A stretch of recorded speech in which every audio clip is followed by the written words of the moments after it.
क्या हुआ जब राजा दशरथ एक स्त्री बन गए और राजा दशरथ के गर्भ से हुआ एक संतान का जन्म। नमस्कार दोस्तों, आपका हमारे YouTube चैनल पर स्वागत है। कृपया वीडियो को पूरा देखें और वीडियो में आगे बढ़ने से पहले हमारे चैनल को सब्सक्राइब जरूर कर ले। दर्शकों, ये तो हम सब जानते हैं, भगवान श्री राम के पिता का नाम राजा दशरथ था और उनकी 3 धर्म पत्नियों थी। लेकिन एक ऐसा भी समय आया था जब राजा दशरथ खुद नारी बन गए और एक संतान को जन्म दिया था। ये कहानी है त्रेता युग की। उस समय राजा महाराजा आखेट करने जंगल में जाया करते थे। एक बार महाराज दशरथ आखेट करने के लिए जंगल में गए। उस समय हर कोई क्षत्रिय का ये नियम होता था कि जब तक कोई शिकार ना मिले तो वह अपने राज्य में नहीं जाता था। ठीक ऐसा ही वृतांत राजा दशरथ के साथ हुआ था। उन्हें कोई भी शिकार नहीं मिला और वह शिकार की तलाश में बहुत दूर निकल गए और बहुत दिन बीत गए।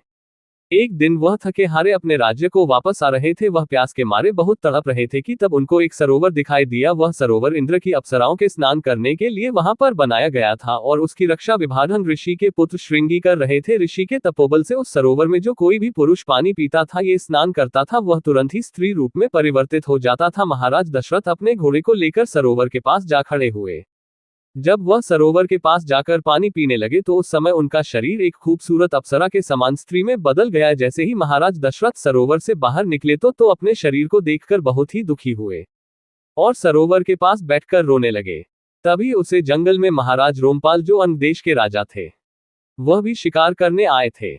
जब उनकी नजर सुंदर अप्सरा पर पड़ी तो यानी सुंदर स्त्री पर, तो महाराज रोमपाल वहीं रुक गए। इधर महाराज दशरथ अपने मन में विचार करने लगे कि अब जो भी कुछ होगा देखा जाएगा, लेकिन मैं अयोध्या वापस नहीं जाऊंगा, क्योंकि अगर मैं अयोध्या गया तो लोग मुझे कैसे पहचानेंगे। मैं क्या जवाब दूंगा कि मैं ही महाराज दशरथ हूँ।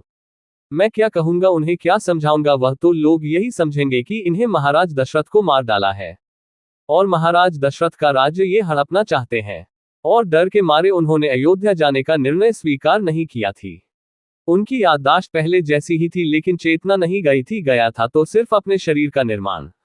इतना सब कुछ सोच विचार कर ही रहे थे कि इतने में वहां राजा रामपाल आ गए और बोले, हे सुंदरी, कौन हो तुम? क्यों रो रही हो? इस निर्जन वन में तुम कहां से आई हो?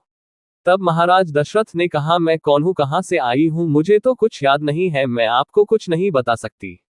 तब राजा रामपाल ने कहा, तुम मेरे साथ चलो, तुम परम सुंदरी हो, तुम्हारा निवास ये जंगल नहीं है, तुम्हारा निवास तो महलों में है।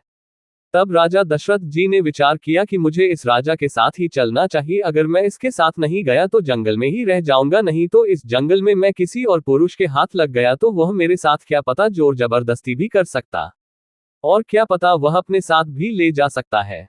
क्योंकि महाराज दशरथ अब पहले जैसे नहीं रहे थे, क्योंकि वह एक सुंदर स्त्री बन गए थे।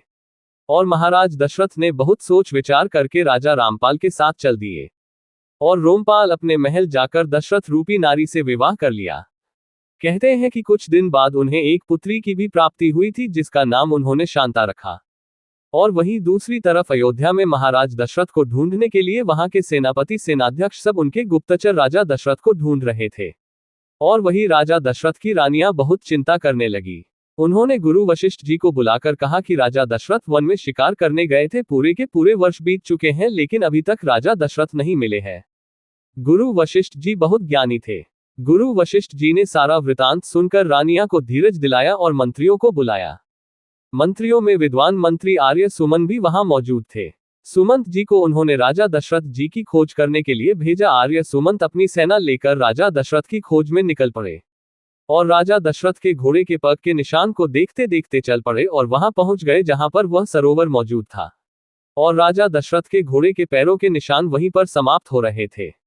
अब आर्य सुमंत सोचने लगे कि आखिर महाराज दशरथ यहां से गए तो कहां गए।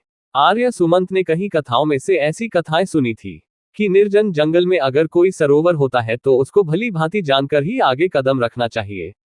उसमें विकराल जानवर भी हो सकते हैं, या सरोवर श्रापित भी हो सकता है, या फिर किसी के तेज के कारण इसमें विकराल अवगुण भी हो सकते हैं। इसलिए वह उसे सरोवर के पास तो गए, लेकिन उसमें पैर नहीं रखा और अपनी सेना को भी कहा, कोई भी इस सरोवर का पानी नहीं पिएगा और नहीं इसे छुएगा। तभी वे वहां से आगे चल पड़े और कुछ दूरी पर उन्हें एक आश्रम दिखाई दिया। उस आश्रम में उन्हें एक ऋषि तपस्या में लीन दिखाई दिया।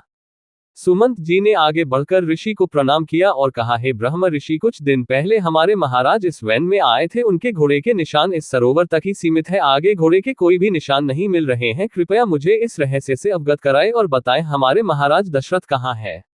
तब श्रृंगी ऋषि ने अपने तपोबल से बताया कि आप जिस सरोवर के पास रुके थे उस सरोवर में मेरा ही तपोबल कार्य करता है, क्योंकि इस सरोवर में अप्सराएं स्नान करने आती है और अगर कोई भी अप्सराओं के अलावा इस सरोवर में स्नान करता है या इसे छूता है तो वह एक सुंदर स्त्री में परिवर्तित हो जाता है। इसलिए हे महामंत्री, आपके महाराज दशरथ भी उस सरोवर में जलपान करने लगे थे तो वह भी एक सुंदर नारी के रूप में परिवर्तित हो गए हैं। तो हे ऋषि, मुझे अपने तपोबल से यह बताएं कि अभी महाराज दशरथ कहाँ पर है। तब श्रृंगी ऋषि ने देखा कि वह अन्य देश के राजा रोमपाल के यहाँ रानी बनकर रह रहे हैं। उन्होंने एक कन्या को जन्म भी दिया है। सुमंत जी ने ऋषि श्रृंगी से आज्ञा लेकर आगे को प्रस्थान किया और आगे जाकर वह अन्य देश पहुंच गए और वहां जाकर राजा रोमपाल से मिले और अयोध्या के बारे में सारी सूचना उनको बता दी। वहां से राजा दशरथ जी जंगल में शिकार करने गए थे। वह आज तक लौटे नहीं है। मैं श्रृंगी ऋषि के कहने पर यहाँ आया हूँ क्योंकि वह राजा एक स्त्री के रूप में आपको मिले हैं और आपके साथ ही रहते हैं। वह और कोई नहीं, आपकी ही रानी है।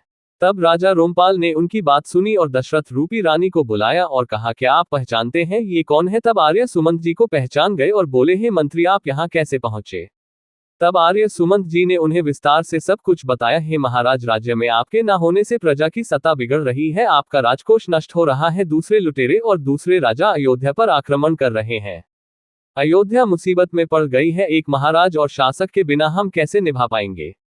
तब महाराज दशरथ ने कहा, है मंत्री, मैं अयोध्या वापस नहीं लौट सकता क्योंकि सरोवर में जलपान करने से मेरा शरीर एक नारी में परिवर्तित हो गया है और मैं पूर्ण रूप से मां भी बन चुका हूं। अगर मैं अयोध्या आऊंगा तो कौन मेरी बातों पर विश्वास करेगा।